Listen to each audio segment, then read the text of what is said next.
अब लोकसभा चुनाव को लेकर दोस्तों बहुत बड़ी खबरें और बहुत बड़ी बड़ी सच्चाई सामने निकल के आ रही है कि लोकसभा के अंदर किस तरह से चुनाव में धांधली की गई।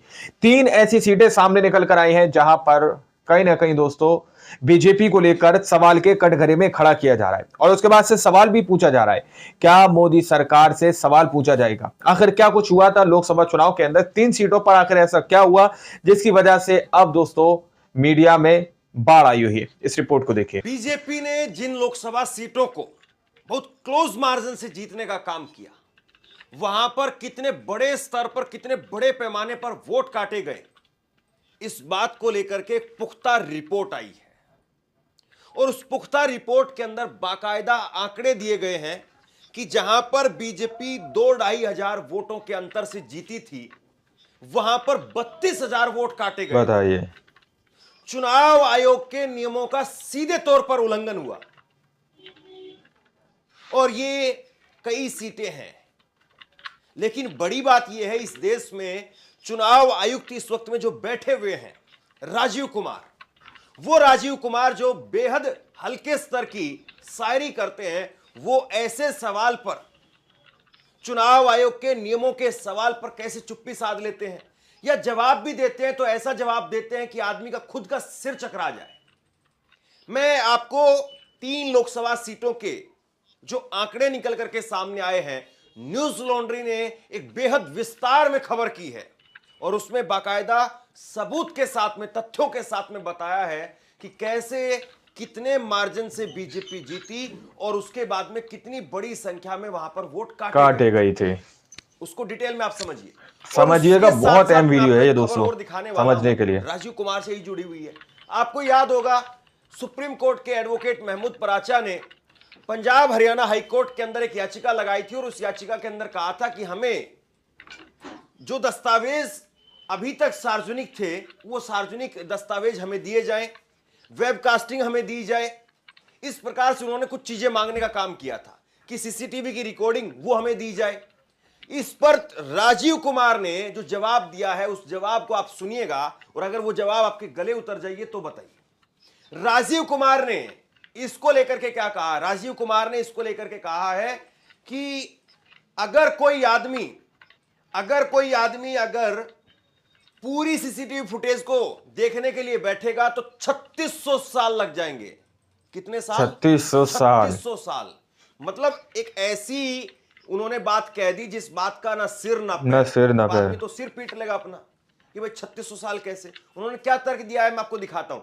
वो कह रहे हैं कि देश के अंदर 10.5 लाख बूथ हैं और 10.5 लाख बूथों पर अगर सुबह 7 बजे से लेकर के और शाम को 7 बजे तक का अगर आंकड़ा जुटाया जाए और उस आंकड़े को कोई आदमी अगर देखने के लिए बैठेगा तो 8-8 घंटे के हिसाब से अगर वो रोज आदमी देखता है तो उस आदमी को 1 करोड़ घंटे टोटल जो है वो समय लग जाएगा, 1 करोड़ घंटे की फुटेज देखने में और 3600 साल लगेगा। बताइए। मतलब गजब की बात ये है। आप उनका तर्क सुनिए। अब किसी को देखना है, मान लीजिए मुझे अगर कोई फुटेज देखनी है तो जरूरी थोड़ी ना मैं पूरे देश की फुटेज लेकर के अपने साथ में बैठूं। मैं तो वहीं की देखूं जब मुझे गड़बड़ दिखेगी ना। मुझे किसी की फुटेज देखनी है तो मैं देखूंगा भाई अमरोहा के अंदर क्या हुआ था, आगरा की सीट पर क्या हुआ था, वाराणसी में क्या हुआ था, या मैं देखूंगा कि अहमदाबाद में क्या हुआ था, चांदनी चौक में क्या हुआ था। मैं ऐसे ही तो चेक करूंगा, मैं ऐसे थोड़ी ना देखूंगा कि पूरे देश में क्या हुआ था। बड़ा गजब का कुतर्क लग रहा है मुझे तो। बाकी आप देखिए। अगर 10.5 lakh booth, please note this, मैं पूरे देश को बता रहा हूं, 10.5 लाख बूथ, 10.5 लाख बूथ पे सुबह से सीसीटीवी की रिकॉर्डिंग शुरू होती है। वो हमारे इंटरनल पर्पज के लिए है, वो किसी को देने के लिए नहीं है। क्यों लेना चाहता है कोई, मैं ये भी बताता हूं आपको। 10 घंटे भी अगर मान लें हम, 7 बजे से 7 बजे तक की सीसीटीवी होती है, 12 घंटे, 10 भी मान लें, तो जरा अंदाजा लगाइए 10.5 लाख बूथ की 10 घंटे की फुटेज का मतलब हो गया 1 करोड़ घंटे। 1 करोड़ घंटे। 1 करोड़ घंटे। और अगर 1 करोड़ घंटे का एक आदमी देखने बैठेगा तो अंदाजा लगा सकते हैं कितना समय लगेगा। अगर 8 घंटे भी रोज देखेगा तो 3600 साल लगेंगे उसको देखने में। 3,600 years he will take to see. Why does he want it?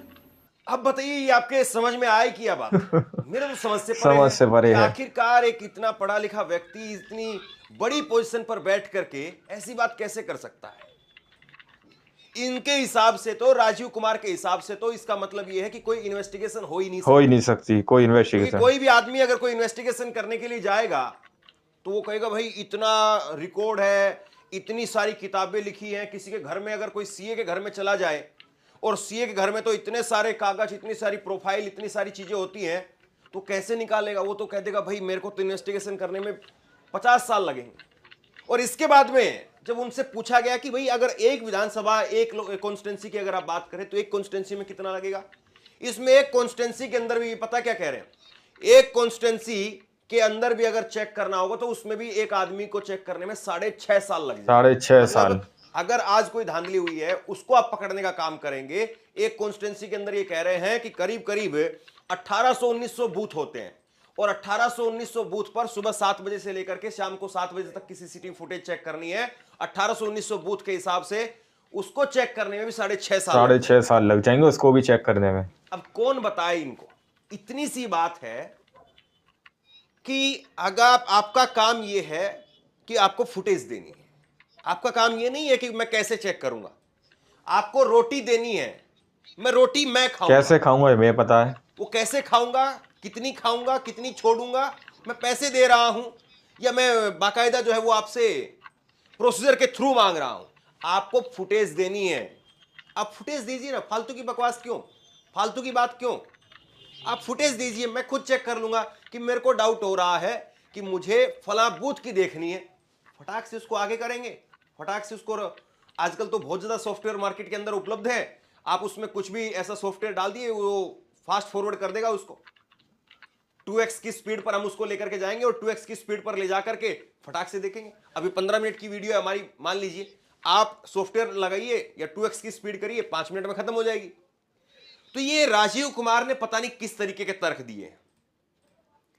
अब किसी को भी चेक करना होगा तो चेक करने वाले की सिरदर्दी है, डाटा देने वाले की सिरदर्दी नहीं है कि कितने साल लगेंगे। बिल्कुल। लेकिन वहां पर जितने लोग बैठे थे उन्होंने कह दिया, उन्होंने शेर व शायरी कही और ताली बजी, बात खत्म हो गई।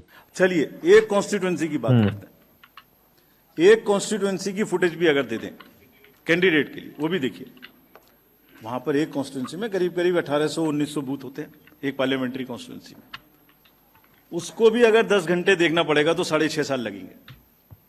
तब तक ईपी का भी टाइम निकल जाएगा, टेन्योर भी खत्म हो जाएगा। क्यों लेना चाहता है कोई, और लेके मिसयूज करते हैं लोग। We have examples. Again commission बहुत डेलिब्रेट डिसीजन लेके, बहुत ही जिम्मेदारी के साथ आगे किसी के भी राइट को अफेक्ट नहीं करना चाहता, बिकॉज पूछने का अधिकार सबका है, मांगने का अधिकार सबका है। लेकिन मिस्चीवियस चीजों पर भी हम क्रिमिनल एक्शन ले सकते हैं, लेकिन रुक जाते हैं। अब आते हैं दूसरी बड़ी खबर पर जो हमारी खबर का हिस्सा है। 3 लोकसभा की सीटें, न्यूज लॉन्ड्री ने खबर की है, भाजपा द्वारा जीती गई 3 लोकसभा सीटों पर चुनाव आयोग के नियमों का उल्लंघन हुआ। 3 सीटों पर लोकसभा की 3 सीटें। कई पन्नों की रिपोर्ट है, चुनिंदा कुछ अंश जो है मैं आपको दिखा रहा हूं। सुमेधा मित्तल की रिपोर्ट है। इसमें क्या कह रहे हैं कि फर्रुखाबाद, मेरठ और चांदनी चौक के सर्वेक्षण के बाद में हमने जो पाया उसके कुछ अंश इस प्रकार हैं। उत्तर प्रदेश के फर्रुखाबाद में 32,000 से ज्यादा मतदाताओं के नाम सूची से हटाए गए। गौर से सुनिए, 32,000 मतदाताओं के नाम फर्रुखाबाद के अंदर लिस्ट से हटा दिए गए। 32,000 पता है आपको कितना बड़ा आंकड़ा होता है? बहुत बड़ा आंकड़ा होता है चुनाव के लिए, हार और जीत के लिए। यहां पर जीत का अंतर मात्र 2678 था।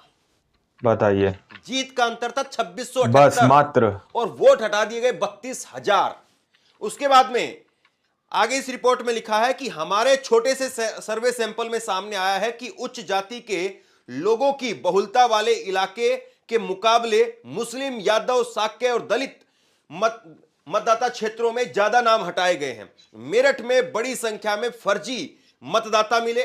यहां 2 बूथों के सर्वे सामने आए हैं जिसमें मौजूदा सूची में 27% मतदाता फर्जी है। 27% चुनाव से पहले मतदाता सूची में करीब 1 लाख मतदाताओं को जोड़ा गया।